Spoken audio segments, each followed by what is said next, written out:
Merhaba. Şimdi bugün Kur'an'ın ne olduğu üzerinde biraz durmak istiyorum. Kur'an'ın ruhu üzerinde durmak istiyorum.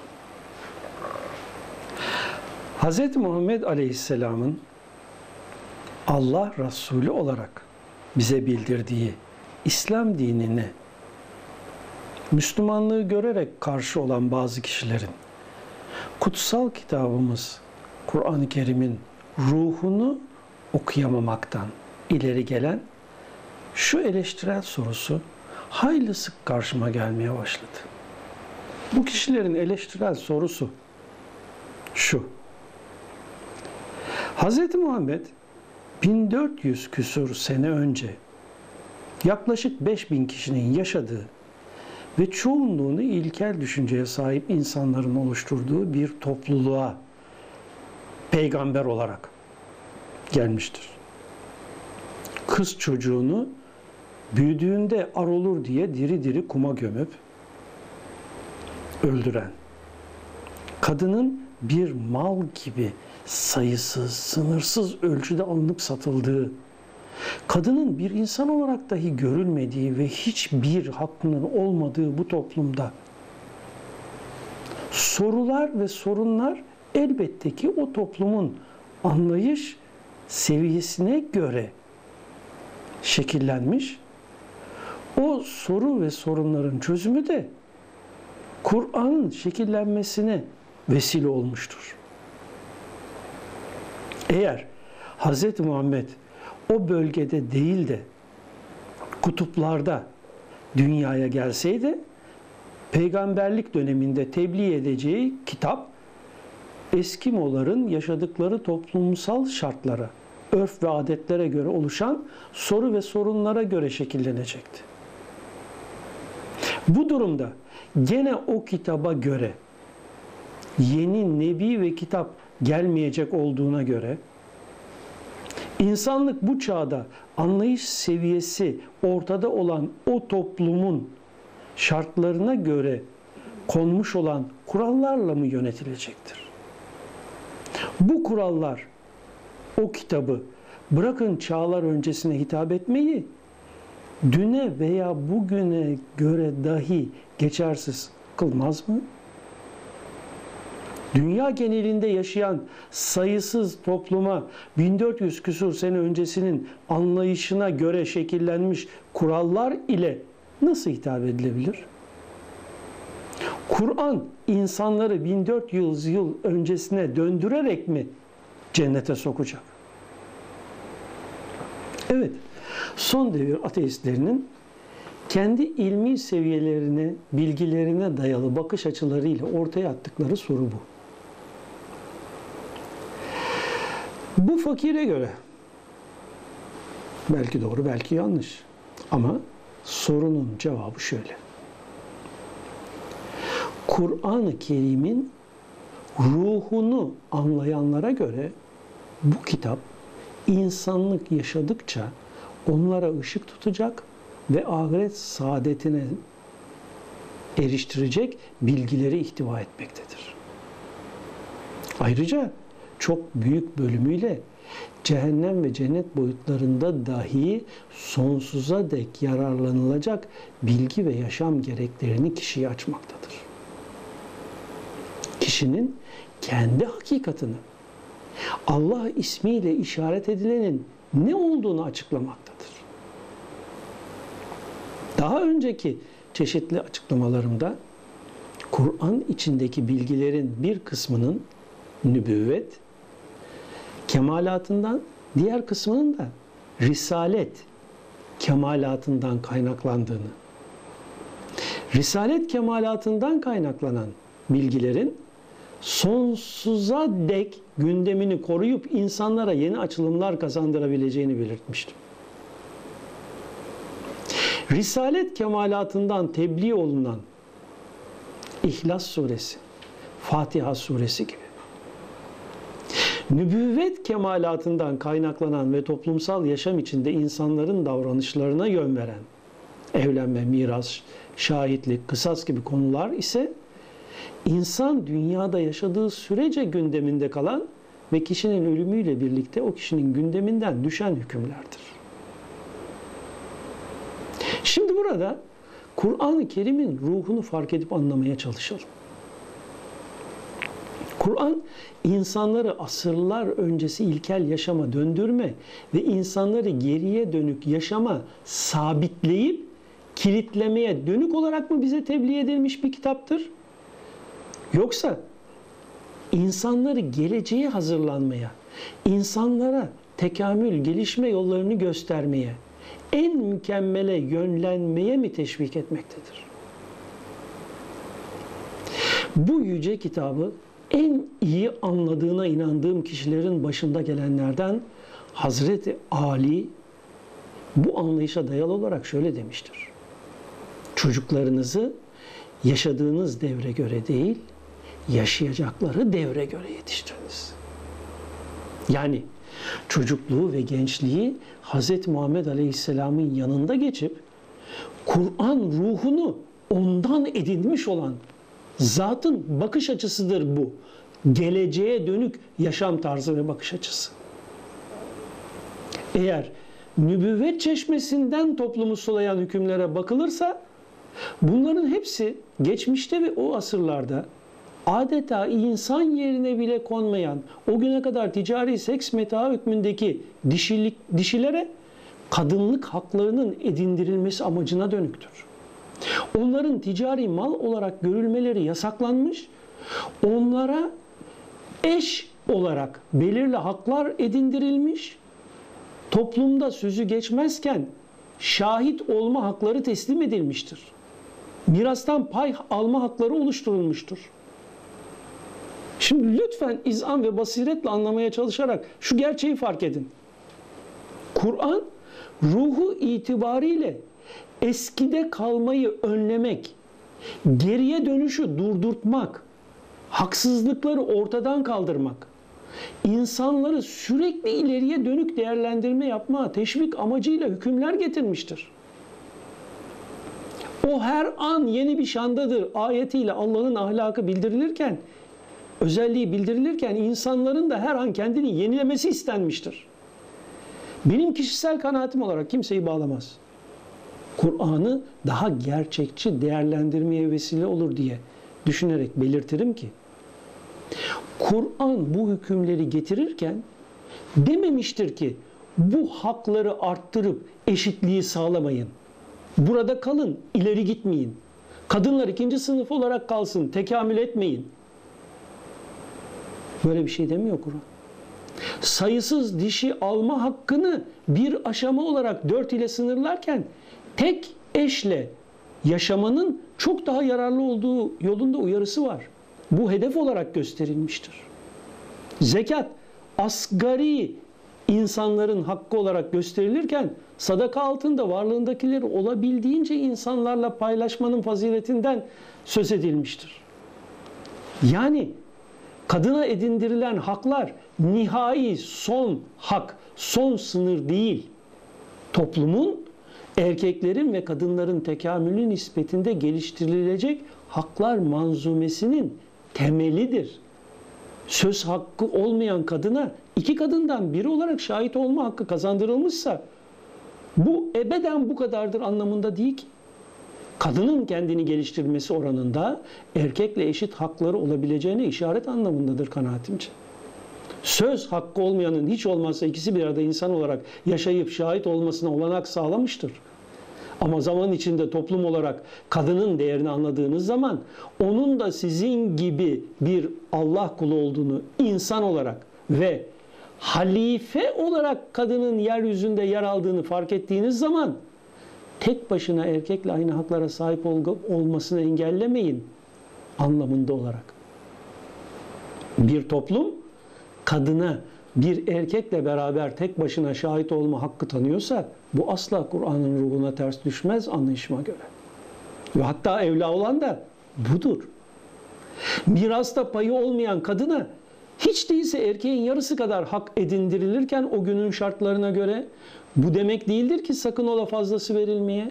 Aksine eşit pay verilmesi toplumun Kur'an ruhuna göre gelişme göstermesinin işaretidir.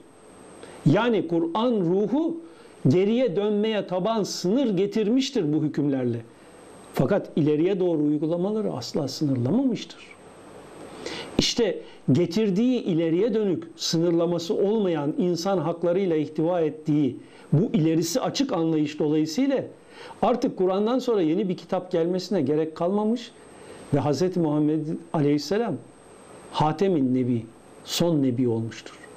Ölüm ötesi yaşam şartları ve Allah'ı bilme yönleri itibariyle Risalet yollu sistemi açıklayan Kur'an, nübüvvet yoluyla da insan haklarını o günün şartlarında olabildiğince iyileştirmiş, geliştirmiş ve bunları asgari taban sınır olarak tespit edip bunun zaman içinde daha da geliştirilmesini yasaklamamıştır.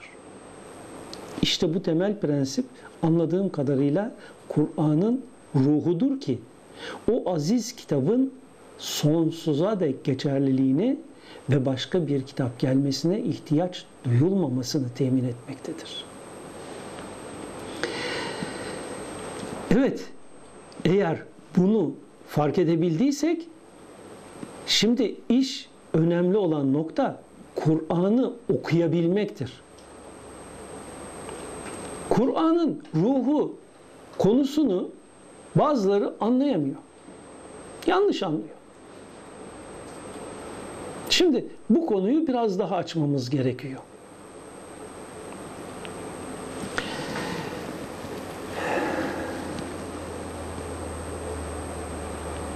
Bakın, Arap harfleriyle manasını bilmeden de olsa kelimeler okuyabilmek günümüzde Kur'an okumak zannedilmektedir. Bazıları da meal okumayı Kur'an okumak diye yorumlamaktadır. Bunlar Kur'an okumanın ön aşamalarıdır ancak. Oysa bu tarz okuyucular Kur'an'ı okumak sayılmaz kanaatimce. Sistemi okumaktan söz ettiğimiz gibi Kur'an'ı okumaktan da söz edilebilir. Kur'an'ı okumak nasıl olur? Kur'an'ı okumak, Kur'an'ın ruhunu algılamakla mümkündür. Kur'an'ın ruhunu algılamak ne demektir? Kur'an-ı Kerim insanlara hangi amaçla nazil olmuştur? Kur'an-ı Kerim insanlara neler kazandırmak için nazil olmuştur? Kur'an-ı Kerim insanları nasıl bir yaşama hazırlamak amacıyla nazil olmuştur? Kur'an-ı Kerim insanlara hangi özelliklerini bildirmek amacıyla nazil olmuştur? Kur'an-ı Kerim insanları bir yaşam biçiminde sabitlemek, kilitlemek, onlara tekamülün kapılarını kapatmak için mi nazil olmuştur?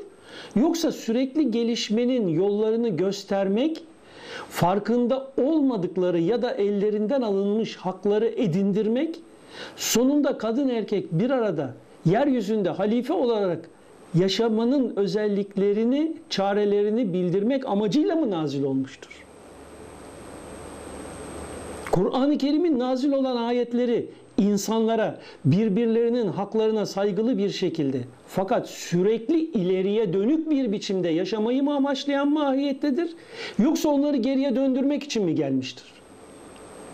İşte bu soruların cevaplarını doğru olarak verebilirsek Kur'an'ın ruhunu algılamaya başlamış oluruz. Bundan sonra da bize Kur'an-ı Kerim'i okumanın kapısı açılır, kilidi çizilir. Bizi yanlış anlamayın. Biz yanlış anlayışımız dolayısıyla Kur'an'ı bloke etmiş, zincirleyip kilitlemiş ve çağlar öncesinin kutsal kitabı haline getirmişiz. Oysa Kur'an-ı Kerim ruhu ve hedefleri itibariyle insanlık yaşadıkça onlara ışık tutup yol gösterecek özelliklere sahiptir ki bu yüzden de zaman üstü kitap durumundadır. Kur'an-ı Kerim'i geldiği toplumlara yaptırttığı aşamalarla bloke edip insanlığa bildirdikleri, edindirdikleri orada bitmiştir. Dolayısıyla o çağa ait bir kitaptır diye kayıtlamak Kur'an'a büyük zulümdür. Bu da Kur'an'ın ruhunu algılayamamaktan ve Kur'an'ı okuyamamaktan kaynaklanan bir olgudur. Kur'an zekat bahsinde 40'ta 1 verin derken 20'de 1 vermeyi yasaklamamaktadır ki. Bu en alt sınır olarak asgari taban bir rakam vurgulanmaktadır.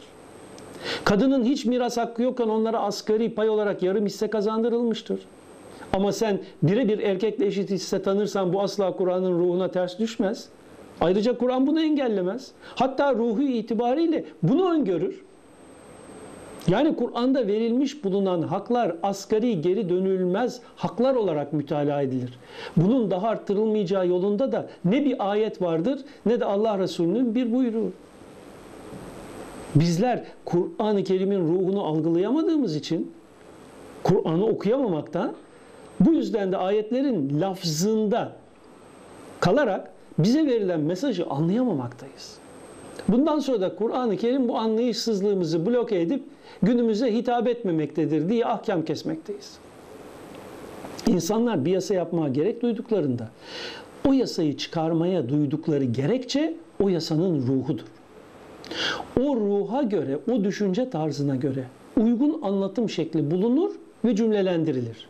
Ve böylece yasa maddesi meydana gelir. Hakim yasayı uygulayacağı zaman olay ile o olayı değerlendiren bakış açısı arasındaki bağlantıyı kurar ve yasanın oluşmasına sebep olan gerekçeyi esas alarak olayı değerlendirir.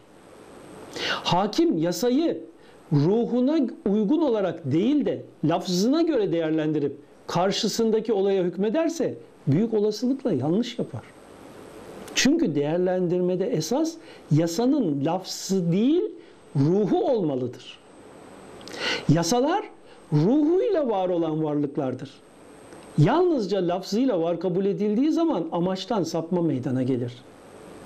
Hakimin vicdanı yasanın ruhuyla olayı değerlendirmeyi sağlamak içindir. Yoksa verin kanun maddelerini bilgisayara, bilgisayar yargılasın. İşte Kur'an-ı Kerim'i okumak için de o ayetlerin hangi olayda, hangi amaçla erkeğe veya kadına veya insana ne kazandırmak gayesiyle nazil olduğuna bakmak ve ona göre değerlendirme yapmak gerekir. Dünyada insanlık tarihinde en büyük devrimleri oluşturmuş olan Kur'an-ı Kerim'in bu ruhunu algılayamayarak, lafzında kalıp, işte insanlara kazandırdıkları bundan ibarettir, bunun ötesini de vermemektedir, yasaklamaktadır demek en büyük gaflet ve zulümdür. Köleliğin yerleşik olduğu toplumda insanları kölelikten azat etmenin en büyük ibadetten sayılacağını anlatan, böylece köleliğe son vermeyi amaçlayan bir bakış açısını İslam köleliği kabulleniyor diye empoze edip gerçeği saptırmak yalnızca art niyetlilikten başka bir şey değildir. İnsan haklarına tecavüz engelleme dışında hiçbir konuda zorlayıcı olmayan İslam dinini, Resulüne dahi sen onlar üzerine zorlayıcı değilsin ayetine rağmen zorlayıcı ve baskıcı bir din anlayışı diye itham etmek, tanımlamak, yaymak çok büyük bir haksızlıktır ve Kur'an ruhunu hiç algılamamış olmanın açık bir ifade şeklidir. Dünyada en geniş şekliyle insan hakları, demokrasi yalnızca İslam dini prensipleri içinde vardır. Çünkü hiçbir konuda insanlara zorlama yoktur. Kur'an-ı Kerim'de insanlara. Kur'an-ı Kerim insanlara geleceklerinin huzur ve saadet getirmesi için gerekli olan bütün fikirleri teklif eder. Bunları uygulayanların kazançlı çıkacağını, uygulamayanların da karşılaşacakları şartlar dolayısıyla büyük pişmanlığa düşeceklerini, bunu asla telafi edemeyeceklerini bildirerek yapmaları gerekenleri bildirir. Bundan sonra ne bir ferdin ne de bir devletin kişiler üzerinde bunları uygulama konusunda zorlama yetkisi yoktur. İslam'ın ruhuna, Kur'an'ın ruhuna göre. Çünkü herkes kendi aklı mantığıyla bu teklifleri değerlendirecek. Dilediğini kimsenin baskı ve zoru olmadan yapacak. Sonucunu da yaşayacaktır. Gafillerin veya cahillerin Kur'an'ın ruhunu okuyamamaktan dolayı edinmiş oldukları yanlış kanaatler İslam dinini bağlamaz. Kur'an-ı Kerim'i okuyamayanların yanlış yorumlarına kapılıp İslam'dan ve Kur'an'dan mahrum kalmanın mazereti de olmaz. Sistemde mazerete yer yoktur. Her fert Kur'an'ı bizatihi okumak, İslam dinini bizatihi öğrenmekle mükelleftir kendi geleceği açısından. Yanlışları hakkında çevremdeki Müslümanlar böyle yapıyorlardı mazereti asla geçerli değildir.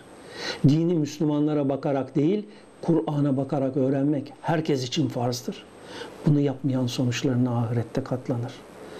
Öyleyse artık fark etmeliyiz ki kadın erkek tüm inananlara halife olarak yaratılmış bulunduklarını fark ettirmek ve gereğini yaşatmak için ölüm ötesi yaşam şartlarını bildirip ölüm ötesi yaşam güzelliklerinin elde edilmesini öğrenilmesi için gelmiş olan Kur'an'ı okumak en birinci vazifemizdir. Hoşça kalın efendim.